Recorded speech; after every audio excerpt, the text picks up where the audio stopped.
You probably have one within reach right now. Maybe you are wearing it.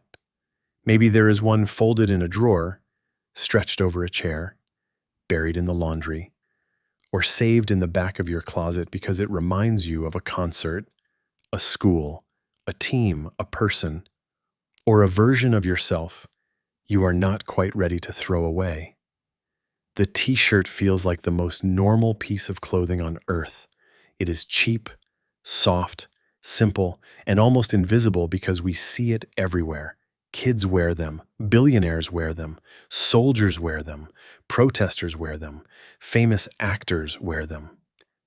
People sleep in them, work out in them, sell brands on them, print jokes on them, and sometimes use them to say things they would never say out loud. But for a long time, wearing a t-shirt where people could actually see, it would have been embarrassing. Because the t-shirt did not begin as fashion, it began as underwear. It was something hidden under real clothes, meant to absorb sweat, protect the body, and stay out of sight. And that is what makes its rise so strange. Somehow, one of the most private garments became one of the most public. A shirt that started underneath everything became the thing people use to announce who they are. If you like stories about the strange past behind the clothes people wear every day, subscribe now because this one starts with underwear and ends with one of the most powerful pieces of clothing ever made. Before the t-shirt became a symbol, it was mostly about sweat. In the 1800s and early 1900s, clothing was heavier, stricter, and much less comfortable than what most people wear today. Men often wore button shirts, collars, jackets, and layers that were not exactly friendly to hard work, heat, or movement. If you were digging, carrying, farming, sailing, or working near machines, those layers could become miserable fast. So the early t-shirt solved a very basic problem. It gave the body a simple layer that could catch sweat and be washed more easily than the clothing worn over it.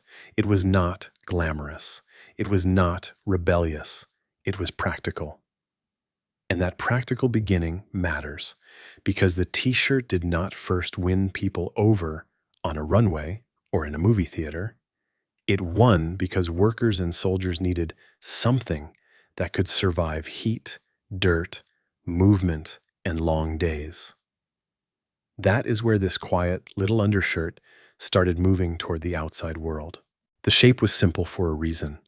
No buttons to break, no collar to stiffen, no complicated fit. Just fabric cut into a body and sleeves, forming that familiar T-shape when laid flat. That is where the name comes from. It was not trying to be clever. It was describing exactly what people saw. By the early 1900s, the T-shirt became especially useful in the military. Sailors needed a lightweight layer they could wear under uniforms, something easy to clean, easy to pack, and comfortable in hot conditions. The U.S. Navy adopted a short-sleeved white cotton undershirt as part of its uniform, and that helped push the T-shirt into everyday American life. At first, it was still supposed to stay mostly hidden, but military life has a way of changing clothing. When men were doing physical work, training, cleaning, repairing, or standing in heat, they often stripped down to the undershirt. What had been underwear became workwear, at least in the right setting. Then came the World Wars. Millions of men served. Millions wore simple undershirts as part of their daily routine. When they came home, they brought those habits with them. The t-shirt was cheap, familiar, and comfortable. It reminded some men of service, labor, heat, and survival. It was not fancy, but it felt real. This is one of the quiet ways clothing changes. A garment can start as a rule, then become a habit, then become normal. People do not always need a designer to tell them something is useful. Sometimes they just keep wearing what worked. And the t-shirt worked almost too well.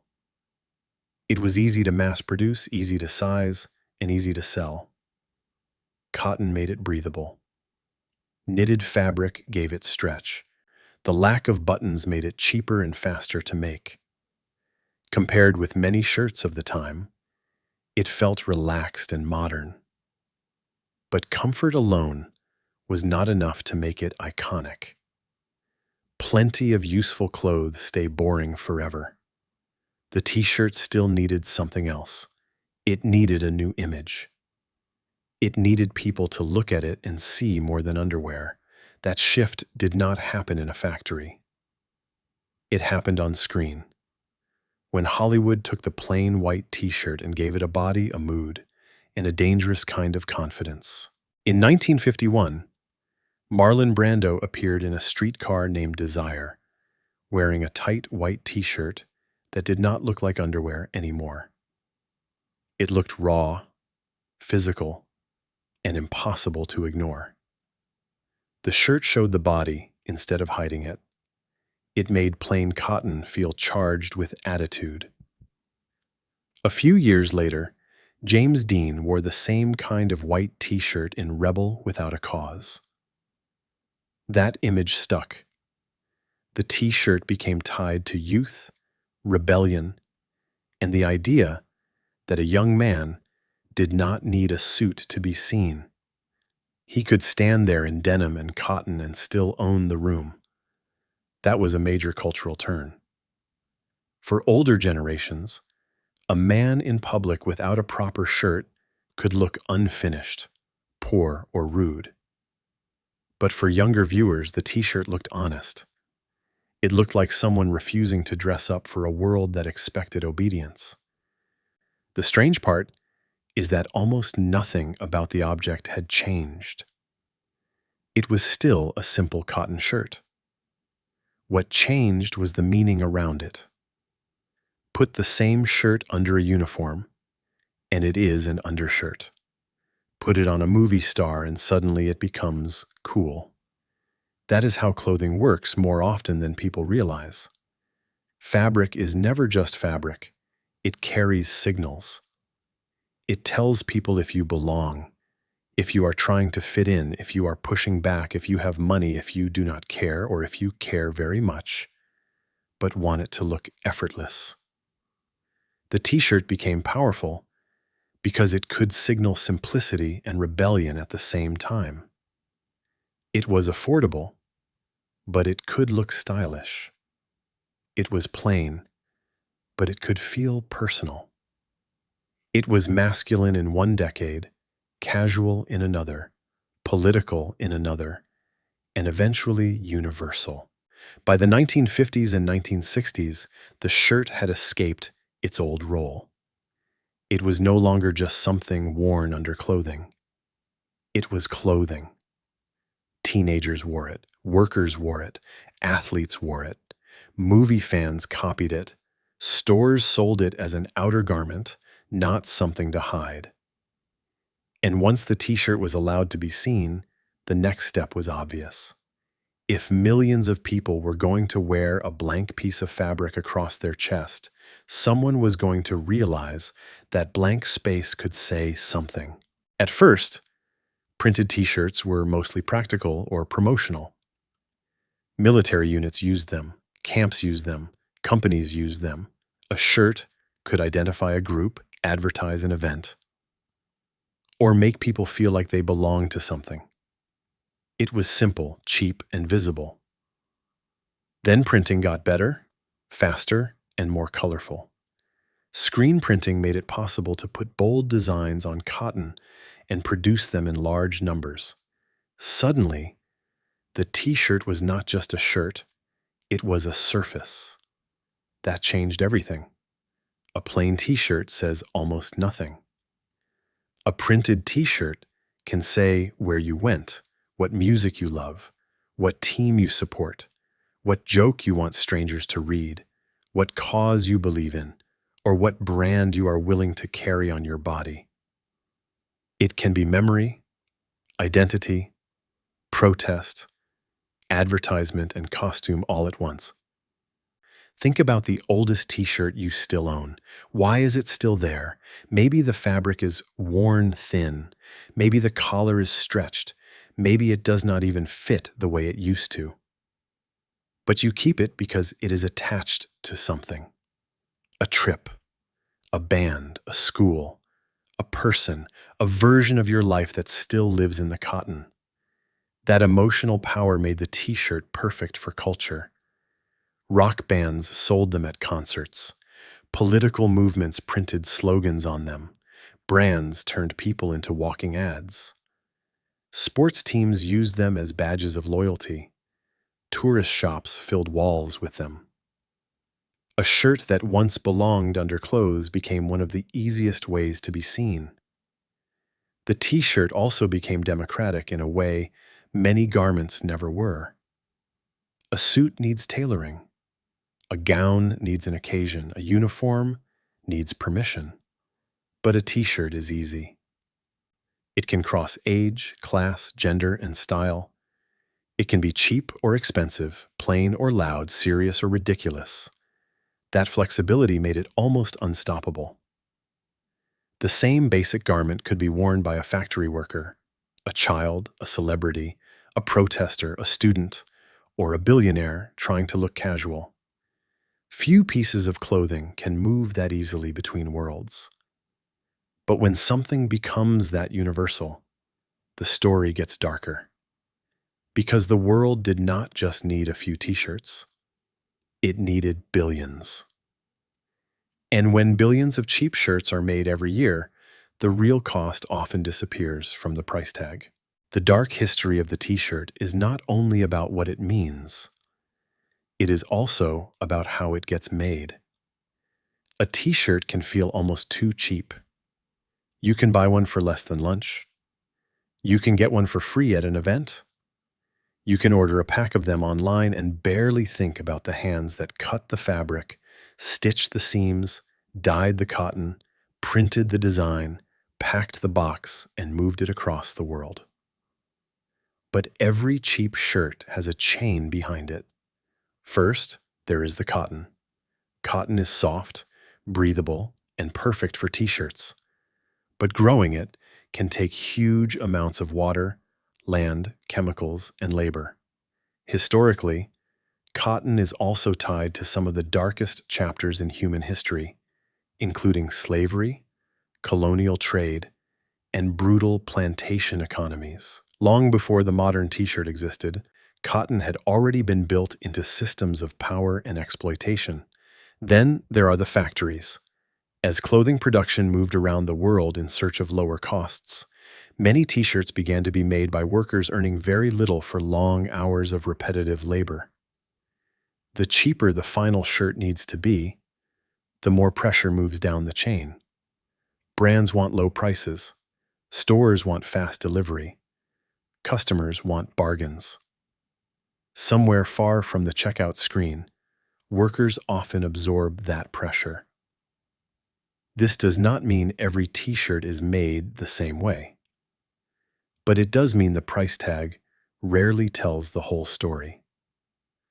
A shirt that costs almost nothing in one country may have passed through fields, dye houses, sewing rooms, shipping containers, warehouses, and delivery trucks before it reached a drawer. And the environmental cost can be just as easy to miss. Dyeing fabric can pollute water when factories are poorly regulated. Synthetic blends can shed tiny plastic fibers in the wash. Cheap shirts are often treated as disposable, worn a few times, then thrown away. The t-shirt became popular because it was simple. Fast fashion made it feel replaceable. That is the uncomfortable truth hiding inside one of the most comfortable garments ever made. The t-shirt gave people freedom, identity, comfort, and a voice. But it also became part of a global system that can hide labor, waste, and damage behind something soft enough to sleep in. And that contradiction is why the t-shirt changed more than fashion. It changed how people express themselves, how companies advertise, how movements spread, and how modern clothing is made. Today, the t-shirt is everywhere because it can become almost anything. It can be a uniform without looking like one. The same black t-shirt can make a tech founder look focused, a waiter look professional, a musician look cool, or a teenager look like they did not think too hard before leaving the house. That is part of its genius. It can disappear into the background, or it can carry the loudest message in the room. It can also hold memory better than most clothes. People throw away pants when they stop fitting. They donate jackets when styles change. But t-shirts stay. They become sleep shirts, gym shirts, painting shirts, moving day shirts, sentimental shirts. They survive because they are tied to moments. A t-shirt from a concert is not just cotton. It says you were there. A protest shirt says what you stood for. A school shirt says where you belonged. A worn-out shirt from someone you loved can feel almost impossible to throw away because it carries more than fabric. It carries proof. That is a lot of power for something that started as underwear. The t-shirt changed everything because it blurred lines that used to be much clearer. It blurred underwear and outerwear. It blurred work clothing and fashion. It blurred personal identity and advertising. It blurred comfort and politics. It made clothing cheaper, faster, louder, and more personal. But it also helped teach the modern world to treat clothing as disposable. That is the shadow side. The same shirt that can carry memory can also be bought, worn twice and forgotten. The same garment that lets people speak can also hide the people who made it. So the next time you pull on a t-shirt, look at it for 1 extra second. The seams, the cotton, the print, the label, the shape. It may look simple, but it carries war, labor, Hollywood, rebellion, marketing, protest, comfort, and waste, all in one piece of fabric. And maybe that is why it became the most powerful shirt in the world. It does not ask for attention, but it is always there, touching your skin, carrying your message, and quietly telling the story of modern life. If you enjoyed this story, subscribe for more hidden histories behind the clothes we wear every day. And tell me in the comments what item should come next. Jeans, sneakers, hoodies, or something sitting in your closet right now.